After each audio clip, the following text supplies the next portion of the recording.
السلام علیکم ورحمۃ اللہ وبرکاتہ۔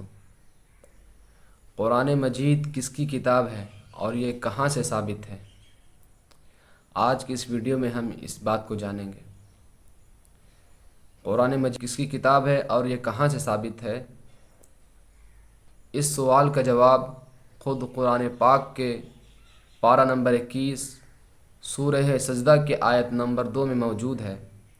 تنزیل الکتاب لا ریب فیہ من رب العالمین، اس کتاب کا نازل ہونا جس میں کوئی شک و شبہ نہیں ہے، تمام جہانوں کے رب کی جانب سے۔ یہ بات قرآن مجید خود بتلا رہا ہے کہ یہ کتاب جو قرآن مجید جو ہے نازل ہوا ہے، یہ خود اللہ رب العزت کی جانب سے نازل کیا گیا ہے۔ اسی طرح سورہ شعراء کی آیت نمبر 192، 193، 194 میں موجود ہے، وَإِنَّهُ لَتَنزِيلُ رَبِّ الْعَالَمِينَ نَزَلَ بِهِ الرُّوحُ الْأَمِينُ عَلَى قَلْبِكَ لِتَكُونَ مِنَ الْمُنذِرِينَ بِلِسَانٍ عَرَبِيٍّ مُبِينٍ، کہ یہ قرآن مجید تمام جہانوں کے رب کی جانب سے نازل کیا ہوا کلام ہے۔ اس کو ایک امانت دار فرشتے حضرت جبرائیل علیہ السلام نے آپ کے دل پر، یعنی حضرت محمد صلی اللہ علیہ وسلم کے دل پر لے کر نازل ہوئے، تاکہ آپ ڈرانے والے میں سے ہوئیں، واضح عربی زبان میں۔ یہاں پر بالکل مفصل اور تفصیل سے بیان کر دیا گیا ہے کہ اس کتاب کا نازل کرنے والا رب العالمین ہے، اور رب العالمین اللہ تعالی ہے۔ اور یہ قرآن کس کے ذریعے نازل کیا گیا؟ حضرت جبرائیل علیہ السلام کے ذریعے نازل کیا گیا۔ اور کس پر نازل کیا گیا؟ یہ حضرت محمد صلی اللہ علیہ وسلم کے دل پر نازل کیا گیا۔ اور کس زبان میں نازل ہوا؟ وہ عربی زبان میں نازل ہوا۔ یہاں پر 4 باتیں آ گئی اور بالکل مفصل اور واضح طور پر بیان کر دیا گیا ہے کہ یہ قرآن مجید اللہ رب العزت نے نازل کیا ہے، حضرت جبرائیل علیہ السلام کے ذریعے نازل ہوا ہے، محمد صلی اللہ علیہ وسلم پر نازل ہوا ہے، اور عربی زبان میں نازل ہوا ہے۔ یہ قرآن پاک کسی عام انسان کا کلام نہیں ہے، کسی فلسفی شخص کا کلام نہیں ہے، کسی شاعر اور ادیب شخص کا کلام نہیں ہے۔ اسی طرح آپ اس بات کو سمجھیے کہ حضرت محمد صلی اللہ علیہ وسلم نے کسی استاد سے تعلیم حاصل نہیں کی تھی، کسی استاد سے پڑھنا لکھنا نہیں جانا تھا۔ آپ صلی اللہ علیہ وسلم نہ لکھتے تھے اور نہ پڑھتے تھے، لیکن ایسا معجزانہ کلام پیش کیا ہے کہ عرب کے بڑے بڑے ساحر، بڑے بڑے ادیب، بڑے بڑے شاعر ان کے سامنے، ان آیات کے سامنے گھٹنے ٹیک دیتے ہیں اور اپنے آپ کو جھکا دیتے ہیں کہ آپ صلی اللہ علیہ وسلم نے کسی سے لکھنا اور پڑھنا نہیں جانا تھا۔ اس بات کو بھی قرآن مجید نے سورہ عنکبوت کی آیت نمبر 48 میں ارشاد فرمایا ہے، وَمَا كُنْتَ تَتْلُو مِنْ قَبْلِهِ مِنْ كِتَابٍ وَلَا تَخُطُّهُ بِيَمِينِكَ إِذًا لَارْتَابَ الْمُبْطِلُونَ۔ وَمَا كُنْتَ تَتْلُو مِنْ قَبْلِهِ مِنْ كِتَابٍ، کہ آپ اس سے پہلے نہ کوئی کتاب پڑھتے تھے، وَلَا تَخُطُّهُ بِيَمِينِكَ، اور نہ اپنے ہاتھ سے لکھتے تھے، إِذًا لَارْتَابَ الْمُبْطِلُونَ، ورنہ باطل پرست لوگ آپ پر شک کرتے۔ اگر آپ صلی اللہ علیہ وسلم کسی استاد سے پڑھتے، کسی سے علم حاصل کرتے، کسی ایسی صحبت کو اختیار کرتے جہاں اس طرح کی باتیں ہوتی ہوں، جہاں اس طرح کے انداز سکھائے جاتے ہوں، اور اس کے بعد قرآن پاک کو پیش کرتے، اس کے بعد اللہ رب العزت کے احکام کو پیش کرتے، تو لوگ آپ پر سوال کرتے کہ شاید اس نے اس استاد سے سیکھا ہوگا، شاید اس نے اس صحبت میں کچھ سیکھی ہوگی، کوئی نئی بات جانی ہوگی جس کو وہ اس انداز میں اور اس طریقے سے پیش کرتا ہے۔ گویا کہ حضور صلی اللہ علیہ وسلم نے نہ کسی استاد سے تعلیم حاصل کی اور نہ کسی سے پڑھنا لکھنا جانا، اور نہ ہی ظاہری طور پر کوئی ایسی صحبت اختیار کی جس میں وہ اس طرح کے انداز میں قرآن پاک کو پیش کرتے ہوں، اس طرح کے کلام کو پیش کرتے ہوں۔ تو ایسا معجزانہ کلام کا پیش کرنا، جہاں کے لوگ عربی زبان میں فصاحت اور بلاغت رکھتے ہوں، اور اتنے بڑے پیمانے پر فصاحت رکھتے ہوں کہ لوگ اپنے کلام کو پیش کر کے یہ دعویٰ کرتے تھے کہ ہے کوئی ایسا شخص جو اس سے بہتر اور اچھے انداز میں کلام کو پیش کرے، کہ ہے ایسا کوئی شخص جو اس سے بہتر بات ثابت کر سکے اور اس سے بہتر کوئی کلام لا سکے۔ ایسے زمانے میں اور ایسے ماحول میں ایک ایسے امی شخص کا کلام پیش کرنا نہایت ہی تعجب خیز بات ہے۔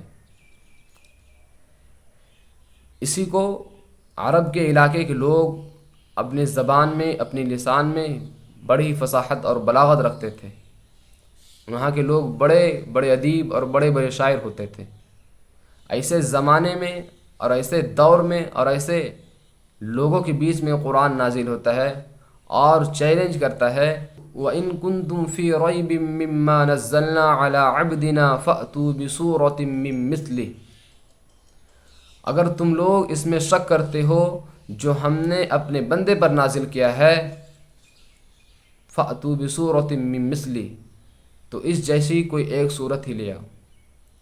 قرآن مجید میں 114 صورتیں ہیں، جس میں کچھ بڑی صورتیں ہیں اور کچھ چھوٹی صورتیں بھی ہیں۔ قرآن مجید کی سب سے چھوٹی صورت سورہ کوثر ہے، اور اسی طرح سورہ اخلاص ہے، سورہ نصر ہے، نہایت ہی چھوٹی سی صورت ہے۔ سورہ کوثر چھوٹی سی صورت کس طرح ہے؟ اِنَّا أَعْطَيْنَاكَ الْكَوْثَرَ فَصَلِّ لِرَبِّكَ وَانْحَرْ إِنَّ شَانِئَكَ هُوَ الْأَبْتَرُ۔ یہ 3 آیتوں پر مشتمل ایک چھوٹی صورت ہے۔ اسی طرح سورہ اخلاص، قُلْ هُوَ اللَّهُ أَحَدٌ اللَّهُ الصَّمَدُ لَمْ يَلِدْ وَلَمْ يُولَدْ وَلَمْ يَكُنْ لَهُ كُفُوًا أَحَدٌ۔ اتنی مختصر سی چھوٹی سی صورتیں ہیں کہ ایسے آیات اور ایسے مختصر انداز میں بھی وہ لوگ پیش نہیں کر سکتے۔ وہ لوگ عاجز و قاصر ہو گئے اور اپنے گھٹنے ٹیک دیے اور حیران و پریشان ہو گئے۔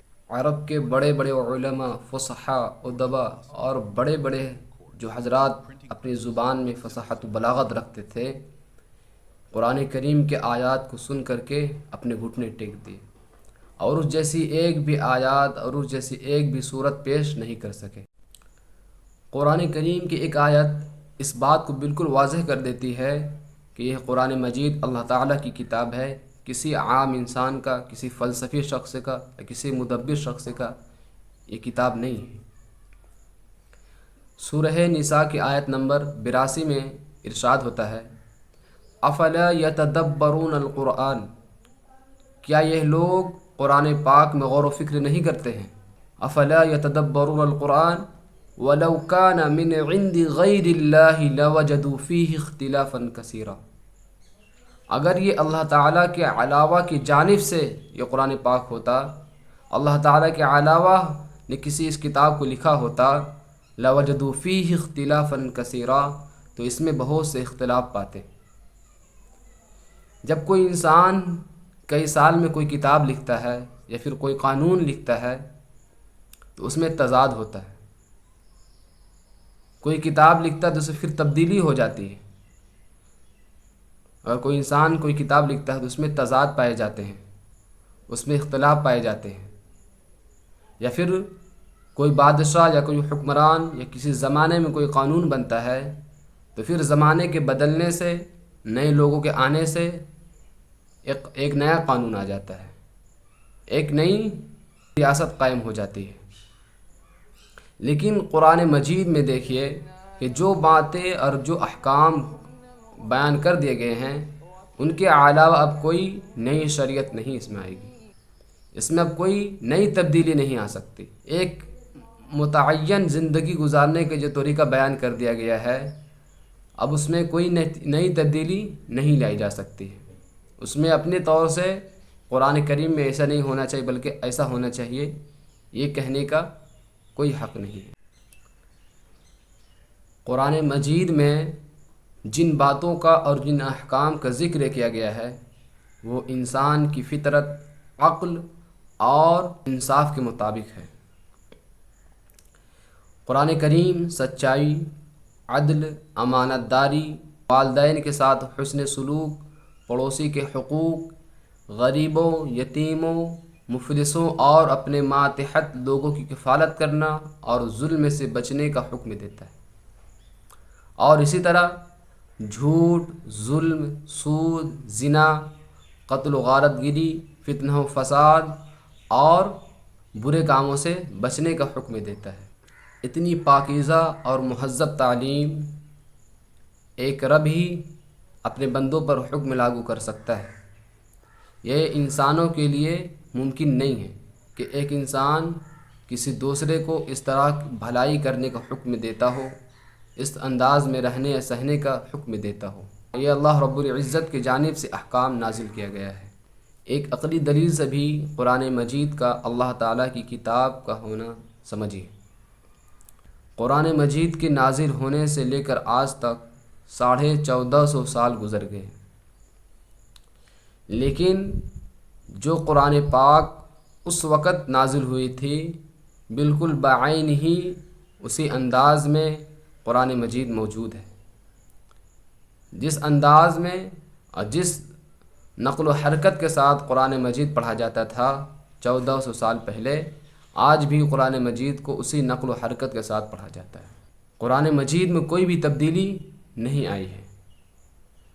اگر انسانوں کی کتاب ہوتی تو ہم لوگ دیکھتے ہیں کہ ایک زمانے میں کسی شخص کی کتاب خوب شائع ہوتی ہے اور خوب لوگ دلچسپی سے اور اس کی باتوں کو مانتے اور ان کی باتوں کو توجہ اور اہمیت دیتے ہیں، لیکن قرآن مجید ہر زمانے میں اہمیت کا حامل ہے۔ قرآن مجید ہر زمانے میں ہر لوگوں کی اصلاح کرتا ہے۔ اور قرآن مجید کی حفاظت دیکھیے کہ اللہ رب العزت نے خود قرآن پاک کی حفاظت کا ذمہ لیا ہے، اور سورہ ہجر کے آیت نمبر 9 میں ارشاد فرمایا ہے انا نحن نزلنا الذکر وانا لہ لحافظون، کہ ہم نے ہی اس قرآن کو نازل کیا ہے اور ہم ہی ان کی حفاظت کرنے والے ہیں۔ ہم نے تاریخ میں پڑھا اور سنا ہے کہ ہر زمانے میں اسلام کو مٹانے والوں نے قرآن مجید کو جلایا ہے، قرآن مجید کو مٹایا ہے، قرآن مجید کو دریا میں بہایا ہے، لیکن قرآن مجید آج بھی ہمارے پاس صحیح اور سالم موجود ہے۔ جو 1400 سال پہلے جس نقل و حرکت کے ساتھ قرآن مجید کو پڑھا جاتا تھا، آج بھی اسی نقل و حرکت کے ساتھ، اسی زبر زیر پیش کے ساتھ قرآن مجید پڑھا جاتا ہے۔ اس طرح کسی کتاب کی حفاظت کرنا کسی عام انسان کی بات نہیں ہے کہ قرآن مجید کسی عام انسان کی کتاب ہو اور اس طرح حفاظت کے ساتھ موجود ہو، یہ ناممکن ہے۔ قرآن مجید کی اس طرح حفاظت ہونا یہ اس بات کی دلیل ہے کہ اس کا لکھنے والا، اس کا نازل کرنے والا، اس کو لکھنے والا، اس کو شائع کرنے والا نہایت ہی کوئی عظیم ذات ہوگی، اور وہ عظیم ذات اللہ رب العزت ہے۔ قرآن مجید کی اس طرح حفاظت ہونا یہ اس بات کی دلیل ہے کہ یہ قرآن مجید اللہ رب العزت کی کتاب ہے، ایک خدا کی کتاب ہے اور ایک اللہ رب العزت کی کتاب ہے۔